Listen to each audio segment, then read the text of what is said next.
Hello and welcome to the show. My guest today is originally from South Africa and first came to Germany in 2008 due to matters of the heart. Thabo Thindi is a cameraman and filmmaker who now runs his own internet TV channel called Jozi TV and lives here in Berlin with his partner and their 1.5-year-old son. Welcome to the show. Tell me, first of all, what started your fascination with film? Was it watching the movies and thinking I'd like to do that, or what was it?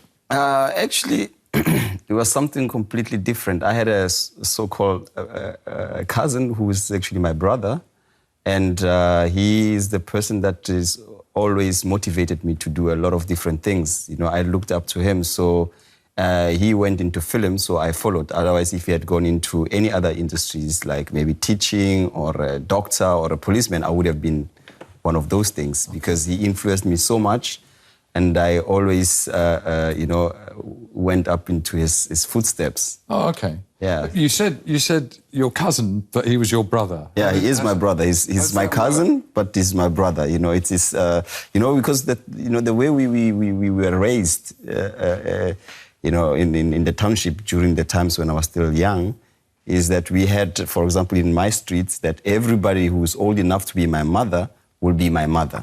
And everybody who's old enough to be my brother would be my brother. You know, and then if you have somebody who's a cousin, this is too close already as it is. So, now I just use the word cousin, but when we talk, when we meet, there is no such thing as cousin. We are brothers because this relationship is too close. You know? Well, I want to talk about that a little later, about your childhood and your upbringing. You're also a photographer, though, yeah? And did photography come first? Did that come from your cousin, your brother? Photography. Actually, this is just one of the other mediums that I just recently adopted. I mean, I've always loved pictures, but now I do it since, on a very serious note, since about 6-7 years. The idea that it was just, always got fascinated how a picture can tell so much story with no words. Just showing one picture, you can tell a world story. Yeah. You can move the people, You can, if you make a picture that when a person looks at it can actually almost smell what the atmosphere at the time when you were taking the picture, that's fascinated me a lot. And that's what brought me to that. Let's show a couple of your pictures. Firstly, this one. Yeah. Perhaps the second one, which we'll show in a second, illustrates what you've just said more. But this one is... tell us about this one. Where's this? This is in Mauer Park here in Berlin. There's a park now. Every Sunday there's the market. Yeah. And a lot of people from all walks of life, from different parts of the world, they flock to this flea market. Flea market. Yeah. And so I'm always fascinated by this, and to look at the picture like that, to see those people who was like, vintage kind of style, and I was like, wow, that's interesting. Not only that, but because there is a black and white couple, which is also fascinating for me, and it's a little bit older couple, because where I come from, this was also, it's still, even today, it's still a little bit of something not so usual, not so normal. It's still a little bit peculiar, although it's becoming okay to have a mixed race couple, but it's still something that is still not very common. This one, though, is my favourite. Yeah. No. Now, we've got to explain this to our audience, really, because I'm trying to think of this. On the left, you've got a sign. This is a beggar on the streets here, if you like. And on the left, he's got a sign asking for money for beer. Mm-hmm. And then you tell us. Yeah. The next one's for, it says wine there, which is wine. For beer, and here it says, zumindest sind wir ehrlich. That means at least we are honest. Yeah. And the other one I cannot really see now. For the cat. No. The next one's for whiskey. For whiskey, and then the next one's for the Carter, which is the hangover. Oh, Carter, which is the hangover. Carter, yes. And interestingly enough, in the middle it says photos €278. So was that a costly photo you took, or did you get away with it? That's a very expensive photo that I made. I kind of got away with it because, you know, I spoke to them. I sat there for a couple of minutes, maybe 20 minutes, and had a little chat, couple of beers, and talked about who he is, where he comes from. Because, I mean, for me, this is what is most interesting. It's to actually understand, you know, how those people are sitting there, you know, and just so that, you know, I know what story I'm trying to tell to the people. Is that what you also like to do, filmmaking? Because I mentioned in the introduction you have your own internet TV channel. Yeah. Yes, I mean, you know, film, for me, I see myself not so much as a filmmaker or as a photographer. You know, I see myself much more as a person who tells stories and who brings out questions. You know, who questions things. You know, and this is my role. I just use those mediums to support this kind of anxiety, because I'm very much interested in human stories. I'm very much interested in everyday life, the dynamics between humans. Yeah. You know, and so those disciplines, they just you know, accommodate my vision of storytelling. Yeah. And that's that's partly why I'm also in the film. Okay, now, often we give our guests sometimes a camera and ask them to make us a film, but you've got your own camera and you've made a number of films, especially for us. We'll roll the first one yet, but it's about a particular district in Berlin around Cottbusser. I mean, do you want to say any more before or shall we just roll the film? Roll the film. Okay, roll the film. Fasten your seatbelt, we're about to go. Fasten your seatbelt, we're about to go. Fasten your mind belt, we're about to blow. First World meets Junkie. Let's go, baby. Cottbusser Tor. It's one of the most buzzing corners of Berlin. Adrenaline rush of Berlin, you know. Here you meet all sort of junkies, from cocaine addicts, you know, crack addicts, alcoholics, you name it. Somehow very calm and minding their own business. You know, the junkiest of the junkies. I spend a lot of time speaking to these guys here, just to understand who they are, where they're from, how their day is like, you know, and that actually makes them happy when somebody just comes genuinely and you just sit there with them, you know, without judging them, without questioning them, you know, and just have a little normal conversation as humans, because after all, they are also humans. They are always a little bit skeptical with people with cameras, though.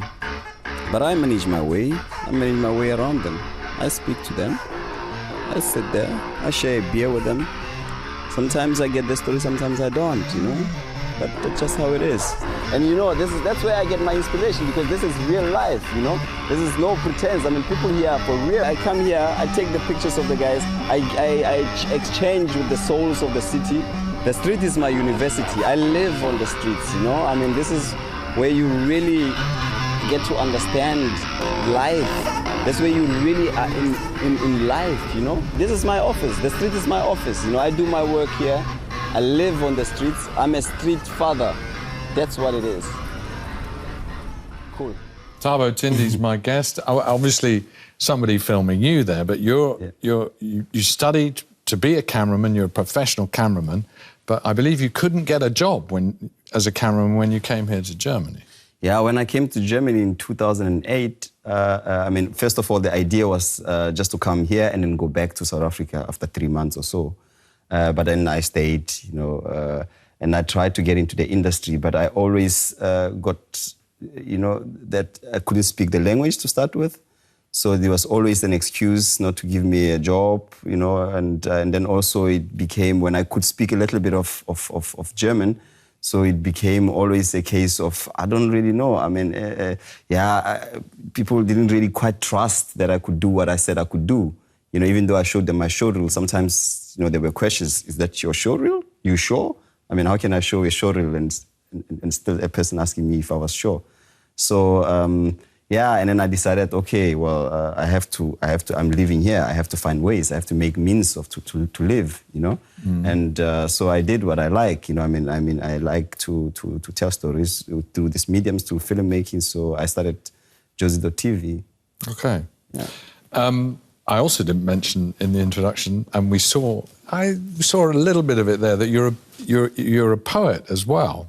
And when did you start writing poetry? Yeah, poetry, it's always been something that is always been with me. You know, I mean, we studied poetry, for example, when we were still in primary school. We studied poetry right there and then. And, you know, it's kind of left my mind for quite some time. And I didn't really see it as poetry in the beginning when I started to write it, but I just saw I saw it as a kind of a therapy for me to take things out that otherwise I wouldn't be able to tell people or to say to anybody that were bothering me and they were inside me. So I thought, okay, well, this is the idea, is just to write them down, put them somewhere, and one day somebody will see them and will understand how I felt at this particular time, you know, in life and all this kind of things. So that's how it came about. Do you feel like a bit of therapy now? In that we're going to show a film in a minute which mixes your poetry and film together, done by you. But spontaneously, would you give us an example of your poetry? Yes, I am an angry man, and I have a story to share. A journey of an unlucky man. When I travel and I travel and I travel and I dribble around the world with no particular mental destination, when I'm met with minds more dangerous than Hitler's administration, when I'm threatened beyond gas chambers because of the color of my skin and the puke flows to my lips, and I ask with no fear in my ancestral spirit, what makes you black? Cool. Brilliant. Yeah, just a little snippet from No, thank you. I mean, this is to express what I feel, you know, at this time. And at this time when I wrote it, there was nobody for me to tell and exchange, you know, my emotions. So that's why I put it down, you know, write it somewhere with the hope that somebody will come around it at some point and will understand, you know, me, and we'll put puzzles together at some point. So that's the idea, really. Now, you said you first came to Germany in 2008. You came in a bit of a hurry, didn't you? Yes. Tell us about... This was first time outside Africa. This was the first time out of Africa. I had been out of South Africa before then, but never out of Africa. So it was also the first time coming to Europe. And with in a rush, yes, and also very excited because I was coming to become a father for the first time in my life, you know, and we should just show her at the same time. Go on. That's my little daughter. I think this is now when she was about a year and something months old in the North Rhine-Westphalen. So your first time in Europe was to North Rhine-Westphalia? My first time in Europe was to North Rhine-Westphalen, to a very small, tiny village, if I may call it that, called Hoxter, which nobody knew. I mean, I had a lot of German friends back in South Africa, and I always tell them, hey, I'm going to Germany now, I'm going to Hoxter. And they're like, where is that? And I went to Hoxter, and I was walking around in the streets, and suddenly there were people on the windows looking, especially the old people looking in the windows. Hey, what is that? There's a black guy going up and down in our little neighborhood who's, you know, with a curiosity. But were you well received? Did you have a problem? Actually, I didn't have a problem. I mean, I lived with the family of my girlfriend, and it was very nice. They were very lovely people. They were quite supportive. And, you know, but in the streets, it's just that it was so difficult for me to communicate with people. So, you know, and I'm the person who's always communicating. I'm very talkative. I like to talk to people. I like this exchange. But it was very hard because I couldn't speak the language, and people did not have the guts to approach me and talk to me, you know. So actually, I spent a lot of time at the bookstore. You know, the only people that I knew there were people in the bookstore, and they knew my name because I ordered a book almost every week because that's the only thing I could do, just sit and read. Yeah. You know? Yeah. Oh, wow. Yeah, and sit and read and raise my daughter. And did you learn German? I learned German. I tried to pick up some German. It took me a very long time, though, because the idea also was that I wasn't going to stay. So I was just, you know, on a transit, so to say. And after some time, I realized, okay, it might be a very long time till I go back home. And so I started to get along, you know, I started to start learning German a little bit there, and thought, okay, because I Afrikaans, I thought, okay, it would be easier, but these are two different languages, you know, and German is not a very easy language to learn. No. So I had to go to school for this, you know, and learn. But you've obviously come to love Germany, especially Berlin. Berlin seems to be your kind of town. We'll leave it there for now. Let's combine your talents and hear your personal poetic ovation to your adopted city here, Berlin.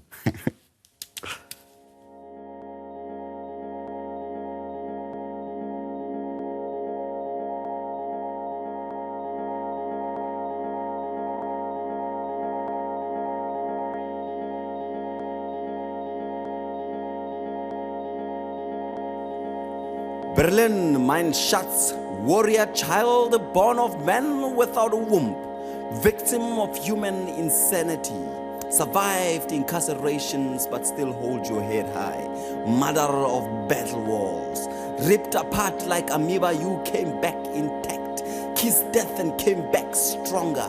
Berlin, Berlin, I salute you. I salute your invite. You have welcomed me with warm hands, fair heart, undoubtful thoughts, open-mindedness, and everlasting brave soul. You are my art teacher my school never had, my daughter that gives me strength, my grandmother that never lost hope, my no-nonsense mother-in-law to be, my inspiring mother, my motivating girlfriend, my dream mate, my queen amongst kings. Berlin, I salute you. Words are right can never express my greatest gratitude. Blessed in the name of Most High, blessed in the name of Rastafari, blessed in the name of Allah, blessed in the name of Prophet Muhammad, God be upon him, blessed in the name of God, blessed in the name of Jesus, blessed in the name of Adonai, blessed in the name of Moses. We are one nation, we are one people, we are one Berlin.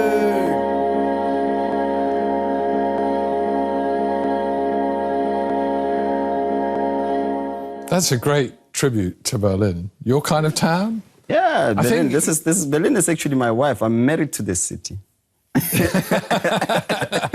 You know, it's this you know, I mean this marriage, you know, that you cannot really escape away from, and that's why I'm still here even after 5 years of living here. I mean, sometimes I ask myself, am I really stuck here?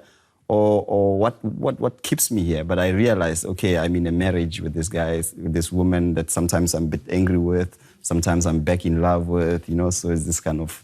Yeah. You put it, actually, I was just looking, you put it down in our questionnaire as top town. We always ask people's top town. You put Berlin with Johannesburg attitude.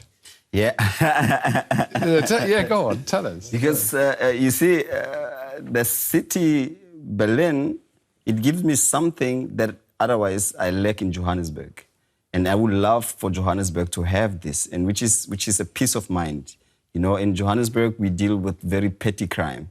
You know, so you're not able to become that artistic because you are restricted, because you have to deal with a lot of small little things you have to watch out. I mean, in Berlin, I walk with my camera on the streets day and night. It doesn't matter where I go.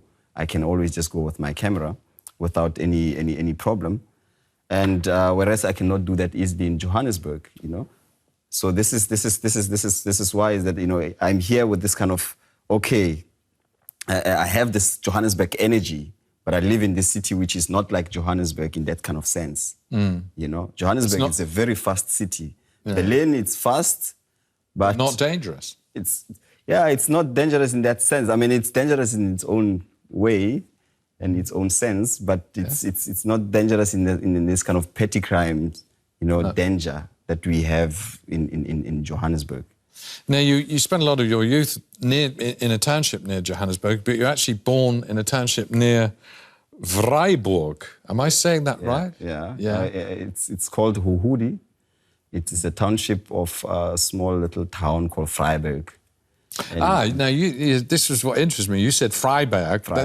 That's like the German Freiburg, almost the same. Yeah, it's Afrikaans. It's Afrikaans. And the name hasn't changed from No, Afrikaans? the name hasn't changed. I mean, the name, just like many other things, haven't changed. You know, I mean, the situation. Freiburg, it's also a very, very crazy little town full of crazy stories. Actually, you know, I was thinking the other day that maybe I should go back and live in this. It's a very small town, and I can live there until I don't know, however old I get, and be able to make a very compelling story from this township. Every day, there's a lot of amazing, crazy stories that emerge from that.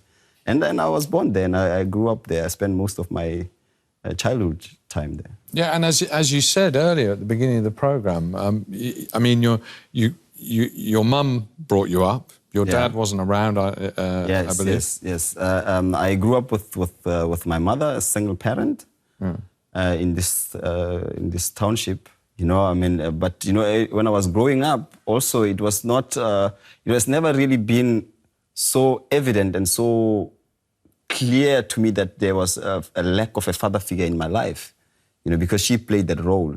But not only that, but because, you know, as I explained to you earlier, is that we were living in this kind of a family kind of society that a lot of love, a lot of love also, and you know, so there were fathers who were my fathers around when I was growing up. So I had a lot of fathers, you know, so that's why it was not a problem. I realized and I knew that, you know, my father was not there, but I didn't miss the father figure, so to say, you know. You also grew up, you were born in 1980, so you grew up in an interesting time. You must remember apartheid as a kid. Yes. Actually, I remember just the period when Mandela got released out of jail. Yeah, you must have been 10. Yes, I was 10 years old, exactly 10 years old when Mandela got released out of jail. And he actually went to this township, to Hudi, to visit and deliver a speech there. And I ran next to the Cressida car that he was in, next to the window, for something like 10 kilometers, running around in the townships, you know, till he got to the stadium where he delivered the speech. And at this time, I actually didn't really... I mean, I knew the name Mandela, and I knew that this was a person that everybody wanted out of jail, and that when he comes out of jail, that the black people, so to say, will be liberated from the oppression. But really, at that age, I also didn't really understand very, very much what was going on and what actually that meant. But you got involved, didn't you, with the fight against apartheid at that age, I believe? Yeah, I mean, you know, you live in this place, in this time. It is almost like living in a war. You know, during the war, you don't have a choice. You know, it is not like there is any other options, but you just go out of the masses. You know, I mean, there were rallies almost every week. You know, there were protests almost every week because people wanted the change. You know, and their leader were out of jail. So of course now the political parties were also unbanned. You know, because they were all banned and they could not protest and they could not fight for their rights. So this was the time now that people, you know, had the opportunity to kind of say, hey, listen, enough is enough. We want change and we want change now. You know, I mean, it went as far as at one time, I remember we went to the mayor of this little town, Freiburg, Nell, and we put him in his office and we were singing, I think, 3 or 4 days and nights, and he was sitting there and we were singing, dancing, and we call it hot boxing because he was sweating so much that he turned not pink, but this chicken skin kind of thing, you know. Oh, yeah. From the sweat of the room, from, you know, and it was... And singing for 3 or 4 days? Singing for 3 or 4 days because we had a memorandum and we said, hey, listen, there were demands that were made for him and, you know, he wouldn't adhere to those demands. Yeah. You know, and people were saying, Yeah, I know there was a lot of violence at that time, obviously, because Mandela came out and it was 4 years till he got elected and there were so many expectations. I want to ask you about your T-shirt, actually. Yeah, Exile Faces. Because it has a connection. Exile Faces is your latest project, which has to do, is a connection here, isn't it, with South Africa and the former communist East Germany. Yeah, Exile Faces it's a project that I embarked on since 2011, and this is also from the fascination of trying to understand why, because I met quite a number of these people that I've interviewed, and I wanted to understand why are they still doing here even after the collapse of apartheid. And I wanted to understand their reason for coming here, you know, and that's how the project actually started. That's why the project emerged, because when I was back in South Africa, I knew there were people who went on to exile to fight for the liberation of South Africa. But I didn't really know, because this was not part of our history. In school, I learned about Jan van Riebeeck being the first person to discover the sea road to India and blah, blah, blah. But we never really learned our history. And I wanted to know this history of our people, you know, and also to show and share it with the world at large, you know, how far we've come, and that we actually liberated ourselves to start with. And so I started to embark on this project, and this is about the people who left South Africa during the apartheid and still continue to live in Germany. So it's their story, their journey from there to here, and still here after the collapse of apartheid, you know, still in exile, exiles after exile. OK, let's have a look, a quick look at some of the people you've been talking about. The moment my children were born, the first thing that was a problem for the German authorities here was the names. I was 7 years old. That was the first contact with politics. It was the demolition of Lady Selborne, where I was born. I was born in South Africa, in the city of Durban. I come from Johannesburg. We grew up in Alexandra Township. I went to Zimasa Higher Primary School. I'm a Cape Townian born in retreat.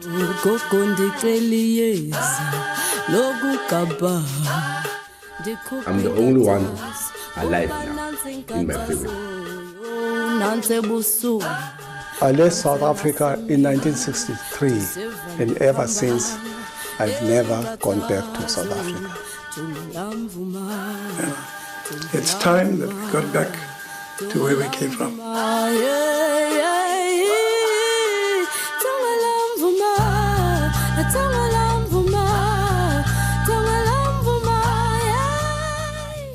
My guest is Thabo Thindi, who made that film. Well, that's just a clip of a lot of the interviews, isn't it? One of the guys there was quite a famous activist, Eric Singh. In the longer interview you did with him, he was very critical about the ANC today, saying it's been overtaken by greed. Would you agree with that?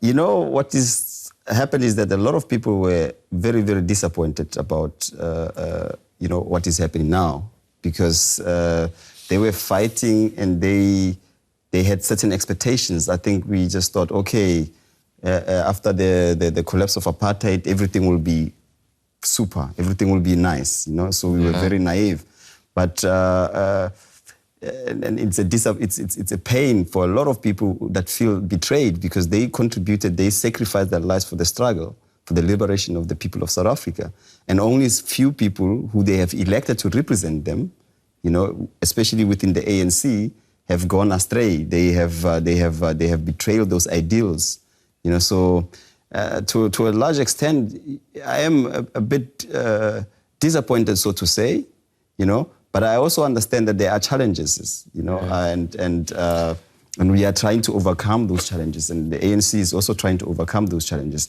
There has been a lot of changes that emerged, or that improvements in the lives of the black people in South Africa. There's no doubt about that. But there can be more. Yeah, for sure. Now, we were talking earlier about you having lots of fathers, but not your real father. But I know you're a very concerned father because of this, aren't you? You know, you're a dad to 2 children. And you treasure this, and we've shown a picture of your daughter, so we must show a picture of your son and your partner. It's a very special picture. Tell us about this picture. It's a really interesting picture. Yeah, this picture, it's you know, my life before. This is in the 1800s. Yeah, you know, I lived when you there. sent it to us, it said 1879. 1879, yeah. It's also one of the new form of photography that I'm very much interested in. Yeah. And I'm trying to get into it. This is embroidered, you know, embrotype. It's you know, it's printed on a metal, So, you know, old school where you put a little cloth over your head and you go underneath the camera like that, you know, and so not digital. Like this is like the large format camera, so to say. Yeah. You know, of the 1800s, and very much interested and very much. And this is a normal photo, but there's a special person. The reason that's your partner. Actually, where is your partner? Because she is one of a twin. Yeah, that's the question. She's the one in the middle with the guitar. Yeah? Yeah, she likes music quite a lot. And what sort of music do they play? They play, I would say, I mean, it's a mixture of a couple of different, but so to say, soul, jazz, jazzy, and I think quite smoothing. Yeah? You know? Yeah, quite relaxing also, but with a lot of message.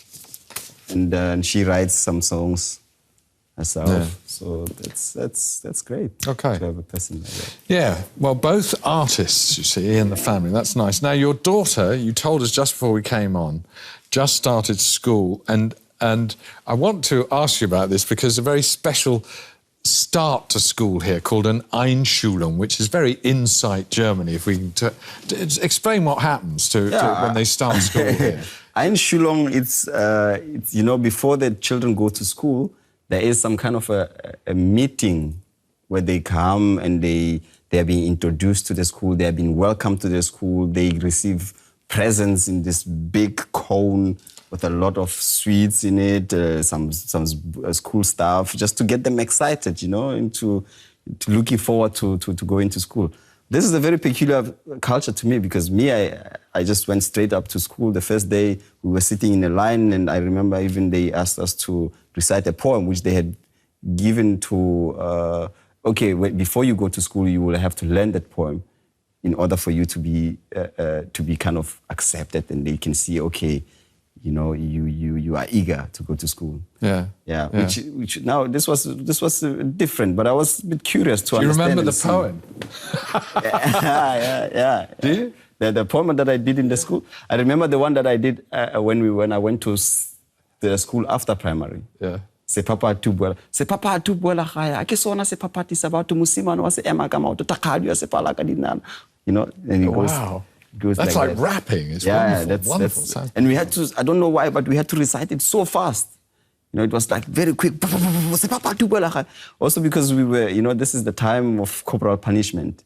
You know, if you didn't know it, then there was a teacher there with a stick, you know. Yeah, and actually from this poem, from missing, I think, one line from this poem, I still have a mark here on my finger here, this little cut. I was hit by the teacher. She hit me here because in winter, she made us to put our hands like this, and she was hitting us like that. Yeah, no, we definitely don't have that here in Germany. The Einschulung, as you said, it was much pleasanter. You get this huge cone, like an ice cream cone, isn't it? Yeah. Yeah, like an ice cream cone. Well, nice. I think it's great they have a great memory, at least of the start of school. Maybe school gets worse as they go on. But, yeah, there was just one boy who I saw also there. I mean, my daughter, she was very happy, very excited. You know, my daughter is very free. She's on some, she's never easily scared, you know, or threatened or anything like that. Yeah. But there was one boy who was really like, you know, not feeling so comfortable. So I wonder what actually that means to them later on, you know. But yeah. Well, there's always it's like my hand. You see my hand. This hand is a complete contrast to this color here. I want to ask you about refugees. Now, you're not a refugee here, but I know you're involved in refugee rights here. And there was recently quite a high-profile occupation of a school here in Berlin. I know you were there. And I thought Germany was one of the better countries in Europe for taking in refugees. So what's the problem? That's what I also thought. I thought Germany was a mature country to deal with situations like that. But to my surprise, you know, it is actually not. I mean, the way they treat the refugees, it's quite appalling, actually, to be very honest. I mean, what they are doing now and how they deal with the whole situation of refugee, it is like, okay, we have to really rethink about, you know, where Germany stands in terms of that. Well, let's see a bit more about those protests here in Berlin. We'll talk again about that. Protests about German immigration policy. Adam Bahar has been on the run for 6 years. Not in Africa, where he comes from, but in Europe. In fact, he has lived in Berlin for the last 20 years. On a public square, he and other refugees are building an art installation with 28 doors, one for each member state in the European Union. The idea is like there is no all the door is open, if you see also. And then after also we don't put all the door open. Some door can be open, some other doors closed. Because that's what Europe does, like closing some borders. Adam Bahar is from Sudan. He and about 50 other refugees in Berlin have taken their fate into their own hands. 2 years ago, they began holding sit-ins to protest Europe's immigration policies.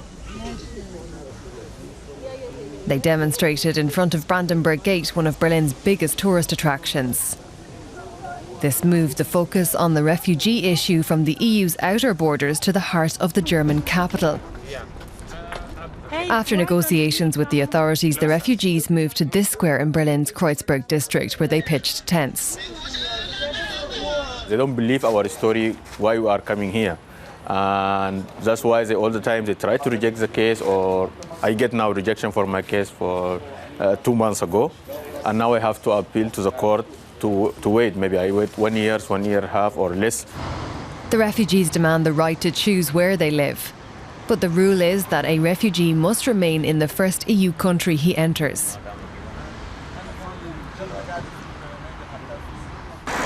They tell people what happened to them in a bid to drum up support. Many people in Kreuzberg, which already has a big immigration population, are on their side. Some even post signs reading "Refugees Welcome."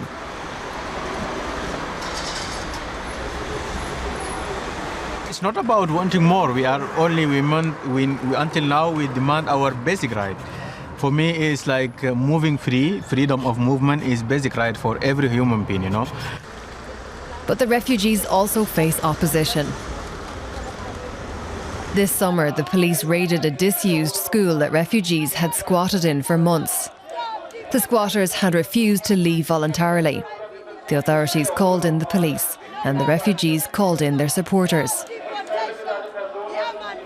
Peaceful protest turned into a tense situation that lasted for weeks. We believe we can change something. After 2 years we are resisting, we change something. But the real change, I think, will come from the people who live here. They have right to vote, they have right to force more the politician to change. Adam takes part in a discussion group with artists, supporters and even police officers. He and the other refugees are forcing Berliners to think about what a humane refugee policy in Europe really means. I mean, we saw that film there. What do you think's basically, we haven't got a lot of time, but what do you think's basically wrong with immigration policy then? Because Germany actually takes in more immigrants than any other country. Yeah, I mean, but they don't sort it out. Yeah, it's not enough. I think that's why they take them, just to have this label, that they take more refugees than any other country, that they not just to kind of pet them in the bags, and then what they do with them afterwards, it's questionable. You heard the man say that all they need is just basic human rights, and an image like that actually just reminds me of the apartheid South Africa, exactly, that people are denied, ripped of their complete basic human rights, and this is like in 2014. And this has happened in 2014, you know? Yeah, okay, yeah, no, it's good you say that. So there's a long way to go, isn't it? It's still a long way to go. Yeah. Still a long way to go. We've got a couple of minutes.